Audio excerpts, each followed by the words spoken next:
नमस्कार, स्वागत है आपका हमारे इस यूट्यूब चैनल पर। मैं मुनमुन श्रीवास्तव आपका हार्दिक अभिनंदन करता हूं। दिल्ली विश्वविद्यालय में दाखिले की दौड़ चल रही है और दिल्ली विश्वविद्यालय में ही है एनसी वेब, इसे नॉन कॉलेजिएट एजुकेशनल बोर्ड भी कहते हैं।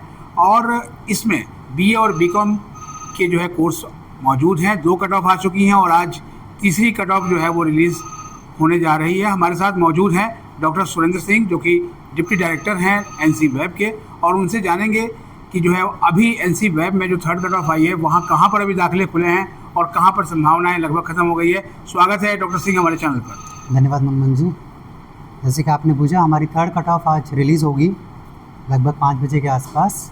और फर्स्ट 2 कट ऑफ का हमारा जो फॉलो का बहुत अच्छा है। लगभग 8,500 एडमिशन हमारे हो चुके हैं। जो पॉपुलर कॉलेजेस हैं जैसे Hansraj, Miranda, Shri Guru Govind Singh college of commerce, इसमें एडमिशन बंद हो चुके हैं यूआर और एससी कैटेगरी में। अगर बात करूं मैं हिस्ट्री पॉल साइंस की, तो लगभग 12 कॉलेज ऐसे हैं जहां पर एडमिशन बंद हो चुका है यूआर और एससी कैटेगरी में। सेम कॉमर्स में हमारे पास लगभग 6 कॉलेजेस हैं जहां एडमिशन बंद हो चुके हैं यूआर और एससी कैटेगरी में। अच्छा, कंपार्टमेंट का रिजल्ट जो है वो 1 अगस्त को आया, तो कंपार्टमेंट वाले बच्चों ने शायद रिजल्ट अवेट करके अप्लाई किया हुआ था। हाँ जी, हाँ जी। तो अब क्या वो इस कट ऑफ में एडमिशन ले सकते हैं? हाँ जी, ऐसे जितने बच्चे हमारे पास आए हैं हमने उनसे एप्लीकेशन लिखवाई है और हमने डीयूसी से रिक्वेस्ट करी है कि 3rd कट ऑफ का स्पेशल कट ऑफ है उनमें हम उनको चांस देंगे और उनका हम रजिस्ट्रेशन जो प्रक्रिया में उनका रिजल्ट अवेटेड दिखा रहा है उसको अपडेट करा के जिस भी कॉलेज में उनका एडमिशन है वहाँ पर करवाया जाएगा as per percentage and seat availability. तो ये जो बच्चे हैं, जैसे इनका रिवाइज रिजल्ट आया है, तो फिर मार्कशीट इनको फिर से भेजनी पड़ेगी? हाँ, जिस कॉलेज में इनका एडमिशन होता है वहाँ पर ये अप्लाई करेंगे तो इनका जो कंसर्न सेंटर है वहाँ पर जो हेल्प डेस्क है वो इनसे कॉन्टैक्ट करेगा, इनकी मार्कशीट अपडेट मंगाई जाएगी और इनका एडमिशन फिर उसी प्रक्रिया से होगा जैसे बाकी रेगुलर का हुआ। अच्छा, इस कट ऑफ में जो है वो कितनी गिरावट आई है पिछले कट ऑफ के मुकाबले परसेंटेज के लिहाज से? जैसे कि मनमोहन जी मैंने आपको बताया, लगभग हमारे 12 कॉलेजेस में यूआर और एससी की सीटें बंद हो चुकी हैं। तो हमने जहाँ एडमिशन लगभग होने वाला भी है, जैसे कि हमारे लगभग 15,000 सीटें हैं, जिसमें कि 3,000 की सीट कॉमर्स की भर चुकी हैं और 6,000 के आसपास बीए की भर चुकी हैं। तो हमने लगभग 1 या 2% मुश्किल से गिराया है, क्योंकि हमारे एडमिशन हम मान के चल रहे हैं इस कट ऑफ में पूरे हो जाएंगे। थोड़ी सी समस्या यही हुई कि फर्स्ट कट ऑफ में बहुत सारे बच्चे थे जो हायर परसेंटेज के थे बट किसी कारणवश से फीस नहीं जमा करा पाए, तो वो डाटा हमारा थोड़ा सा रुका हुआ है। तो 3rd कट ऑफ के बाद हमने थोड़ा सा एक कारण ये भी है कि कट ऑफ कम रखी है।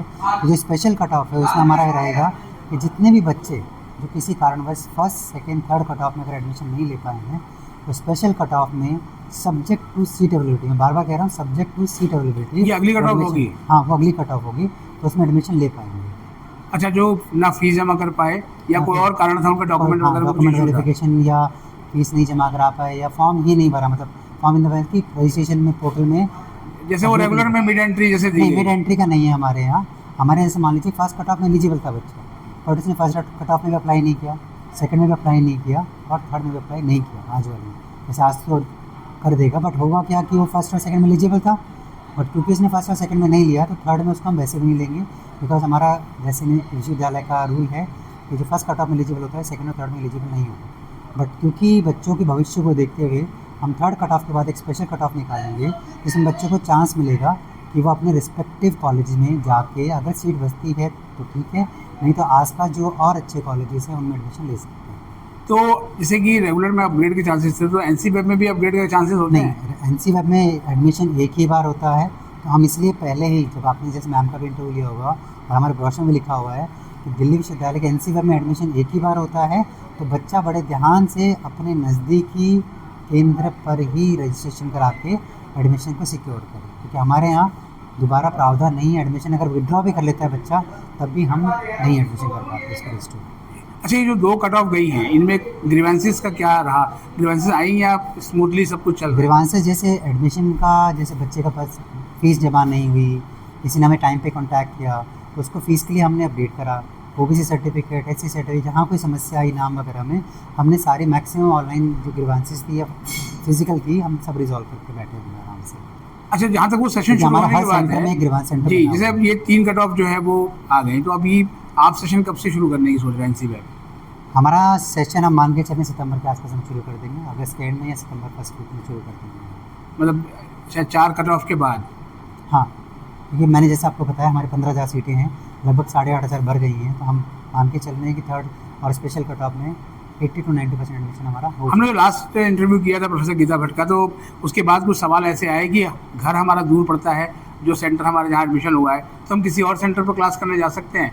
कुछ ऐसी सुविधाएं भी हैं एनसी वेब में? नहीं, जैसे मैंने अभी आपको अभी भी बताया और मैम ने भी बताया होगा कि एनसी वेब में एक बार एडमिशन जिस सेंटर पे हो जाता है वहीं पर रहेगा, एडमिशन क्लासेस भी आपको वहीं लेनी पड़ेगी,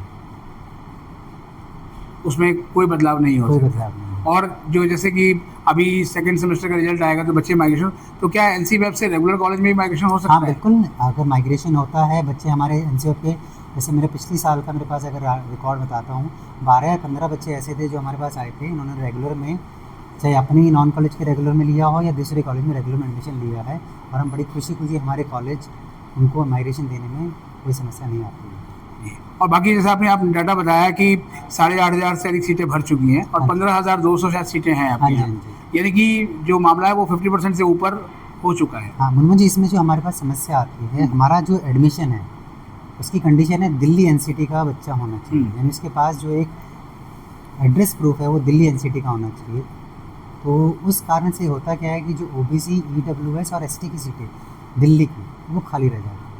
उसी को इस बार हमने कोशिश करा है कि किसी तरीके से यूआर और एससी से भी करें, ताकि हमें मैक्सिमम बच्चे मिल सकें और मैक्सिमम बच्चों को हम मौका दे सकें पढ़ने का। तो ये समस्या बस आपसे भी निवेदन है, और जो ये वीडियो देखते हैं उनसे निवेदन है कि आपके आसपास ओबीसी, ईडब्ल्यूएस और एसटी में जो भी बच्चे हैं, अगर किसी कारणवश हमारे एडमिशन नहीं लिया है, रिक्वेस्ट करते हैं एडमिशन लीजिए, क्योंकि नॉन कॉलेज में क्लासेस भी रेगुलर होती हैं और दिल्ली विश्वविद्यालय की डिग्री बाकायदा मिलती है।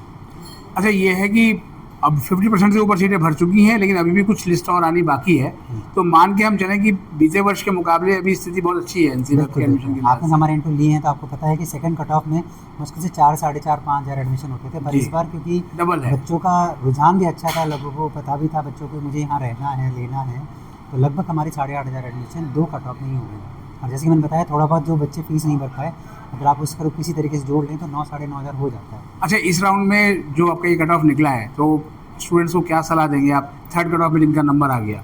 मैं सलाह यही दूंगा कि प्लीज़ अपना एडमिशन सिक्योर कर लीजिए, क्योंकि जैसे कि मैंने बताया स्पेशल कट ऑफ में आपको एडमिशन वहीं मिलेगा जहाँ पर सीटें खाली होंगी। तो जैसे आपने सवाल पूछा था कि सेंटर घर से दूर है, हाँ। तो ये समस्या आगे आएगी। अगर आपका एडमिशन किसी कॉलेज में हो रहा है, थोड़ा बहुत अगर दूर है, तो हम आपसे रिक्वेस्ट करेंगे कि ये मत सोचिए कि स्पेशल कट ऑफ में वहाँ सीट खाली होगी तो वहाँ हो सकता है। जैसे कि मैंने बताया 12 कॉलेजेस में हमारा हिस्ट्री पॉल साइंस का कॉम्बिनेशन ऑलमोस्ट भर चुका है यूआर और एससी कैटेगरी में। सिमिलरली कॉमर्स की अगर बात करें तो लगभग 6 कॉलेजेस ऐसे हैं जहाँ एडमिशन ओवर एंड अबव हो चुका है।